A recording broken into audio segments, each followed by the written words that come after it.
ഇന്നത്തെ വീഡിയോ വളരെ എളുപ്പത്തിൽ നമുക്ക് എങ്ങനെ കൂർക്കയുടെ തൊലി എടുക്കാമെന്നുള്ള ഒരു വീഡിയോ ആണ്.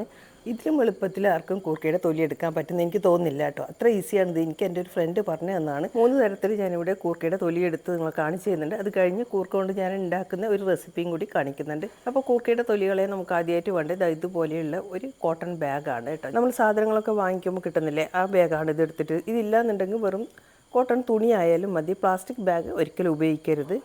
കോട്ടൺ ബാഗ് അല്ലെങ്കിൽ കോട്ടൺ തുണി തന്നെ വേണം കേട്ടോ.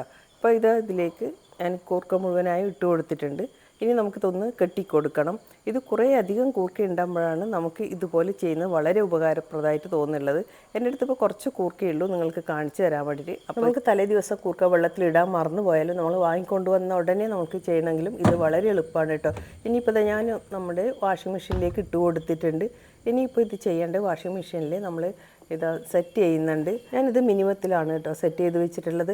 പിന്നെ നമ്മൾക്ക് ഇവിടെ ഡ്രയർ എന്നുള്ള ഓപ്ഷൻ വേണ്ട കേട്ടോ. വാഷിങ്ങും ക്ലീനിങ്ങും മാത്രം മതി. ഇപ്പോൾ വാഷിംഗ് മെഷീൻ ഓൺ ആക്കിയിട്ടുണ്ട്. ഇത് നമുക്ക് ഒരുപാട് കൂർക്കയുണ്ടെങ്കിൽ വളരെ യൂസ്ഫുള്ളാണ് കേട്ടോ. ഞാൻ ഈ കാണിച്ചു തരുന്ന ടിപ്പ്. ഇപ്പോൾ വാഷ് ചെയ്ത് കിട്ടിയിട്ടുണ്ട്. ഡ്രയർ ഞാൻ ഓൺ ചെയ്തിരുന്നില്ല.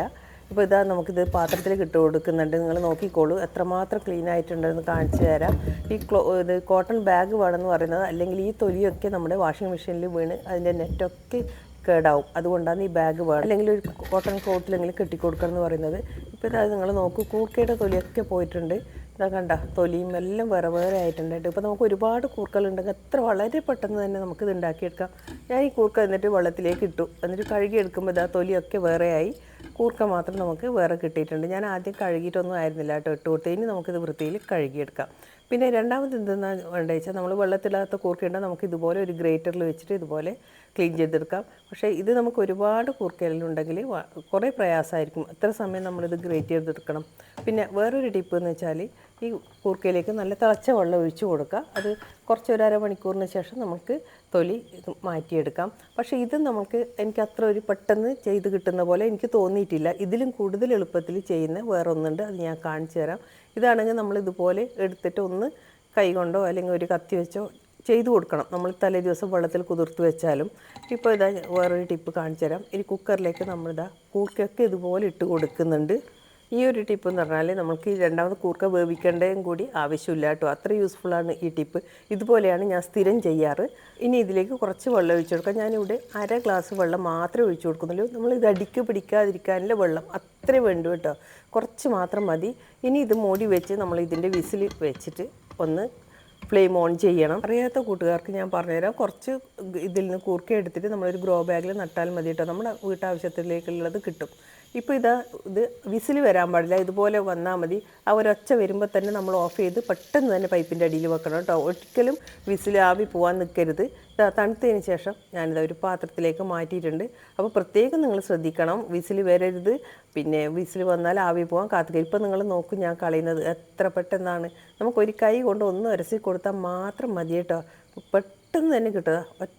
ഒറ്റ സെക്കൻഡ് മതി നമുക്കിത് കളഞ്ഞെടുക്കാം. പിന്നെ ഒരു ഗുണവും കൂടിയുണ്ട്, നമ്മൾ ഇനി ഇത് വേവിക്കേണ്ട ആവശ്യമില്ല കേട്ടോ. ഇത് ഓൾറെഡി വെന്തു. ആ സമയമാണ് വേണ്ടത്. ആ ഒരു വിസിൽ വരുന്നതിന് മുമ്പേ ചെറിയൊരു സൗണ്ട് കേൾക്കുമല്ലോ, ആ സമയത്ത് തന്നെ നമ്മളിത് ഓഫ് ചെയ്തിട്ട് പൈപ്പിൻ്റെ അടിയിൽ വെച്ച് കൊടുക്കണം. അത് പറക്കരുത്, അല്ലെങ്കിൽ കൂടുതൽ വെന്തു പോകും. ഇപ്പോൾ ഞാൻ മുഴുവനായി എടുത്തിട്ടുണ്ട് കേട്ടോ. വളരെ പെട്ടെന്ന് നമുക്ക് എടുക്കാം. ഇനി ഞാനിതിൻ്റെ ഒരു മെഴുക്ക് പുരട്ടി നിങ്ങളെ കാണിച്ചു തരാം. ഞാൻ ചെയ്യുന്ന ഒരു മെഴുക്ക് പുരട്ടിയാണ്. ഇനി ഞാൻ ഇതിനു വേണ്ടി ഒരു 10 കൊച്ചുള്ളി, ഒരു 5-6 വെളുത്തുള്ളി, ഒരു 7 ഉണക്കമുളക് നിങ്ങളുടെ കയ്യിൽ ചില്ലി ഫ്ലേക്സ് ഉണ്ടെങ്കിൽ അതും മതി കേട്ടോ. ഞാനിപ്പോൾ വെളുത്തുള്ളിയും ചെറിയ ഉള്ളിയും കൂടി ചതച്ച് വെച്ചിട്ടുണ്ട്. പിന്നെ മുളക് ഇതുപോലെ ഫ്ലേക്സ് ആക്കി എടുത്തിട്ടുണ്ട്. അധികം പൊടിയേണ്ട ആവശ്യമില്ല. പിന്നെ ഞാനിവിടെ എടുത്തിട്ടുള്ള കൂർക്കയുണ്ടല്ലോ, അതൊക്കെ ചെറുതാക്കി മുറിച്ചിട്ടുണ്ട് കേട്ടോ. ഇതെല്ലാം ചെറുതാക്കി മുറിച്ചിട്ടുണ്ട്. ഇതുപോലെ ഒരുപാട് ചെറുതെങ്കിൽ നമ്മൾ മുറിക്കേണ്ട ആവശ്യമില്ല. പിന്നെ ഇനി പാൻ അടുപ്പത്ത് വെച്ചിട്ടുണ്ട്. ഇതിലേക്ക് ചൂടാകുമ്പോൾ വെളിച്ചെണ്ണ ചേർത്ത് കൊടുത്തു. പിന്നെ 1 ടീസ്പൂൺ കടുക് പൊട്ടി വരുമ്പോൾ നമുക്കിതിലേക്ക് കറിവേപ്പിലയും നമ്മളിവിടെ ചതച്ച് വെച്ചിട്ടുള്ള ചില്ലി ഫ്ലേക്സും ഉള്ളി ഇതൊക്കെ നമുക്കിതിലേക്ക് ഇട്ട് കൊടുക്കാം.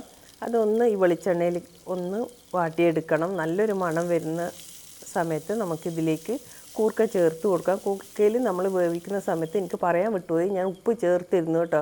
നമ്മൾ ആ വെള്ളം തിളപ്പിക്കുമ്പോൾ ആ കൂട്ടത്തിൽ ഉപ്പിടുന്നത് നല്ലതാണ്. അപ്പോൾ കൂർക്കയിൽ ഒന്ന് പിടിച്ചിട്ടു ഇല്ല എന്നുണ്ടെങ്കിൽ ഈ സമയത്ത് ഇട്ട് കൊടുക്കണം.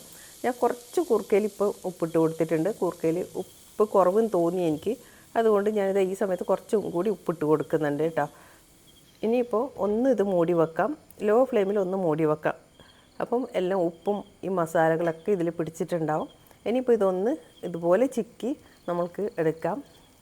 ഇപ്പോൾ ഒന്ന് ഡ്രൈ ആക്കി എടുക്കുമ്പോഴത്തേക്ക് നമ്മുടെ കൂർക്ക റോസ്റ്റ് ഇതവിടെ റെഡി ആയിട്ടുണ്ട്. അപ്പോൾ നിങ്ങളും ചിലപ്പോൾ ഇതുപോലെ തന്നെയായിരിക്കും ഉണ്ടാക്കുന്നത്. എന്നാലും നിങ്ങൾക്ക് എൻ്റെ വീഡിയോ ഇഷ്ടമായി എന്നുണ്ടെങ്കിൽ ഒന്ന് ലൈക്ക് ചെയ്യാനും കമൻറ്റ് ചെയ്യാനും മറക്കല്ലേ. പിന്നെ നിങ്ങൾ വേറെ ഏതെങ്കിലും ഒരു തരത്തിൽ കൂർക്കയുടെ തൊലി കളയുന്നുണ്ടെങ്കിൽ അതുകൂടി ഒന്ന് കമൻറ്റിൽ പറയണേ. വേറെ ഏതെങ്കിലും ഒരു മെത്തേഡ് ഉണ്ടെങ്കിൽ എനിക്ക് കൂടി പറഞ്ഞു തരണേ. അപ്പോൾ എല്ലാവർക്കും വീഡിയോ യൂസ്ഫുള്ളായെന്ന് കരുതുന്നു. ഇത്രയേ ഉള്ളൂ ഇന്നത്തെ video. Thank you for watching.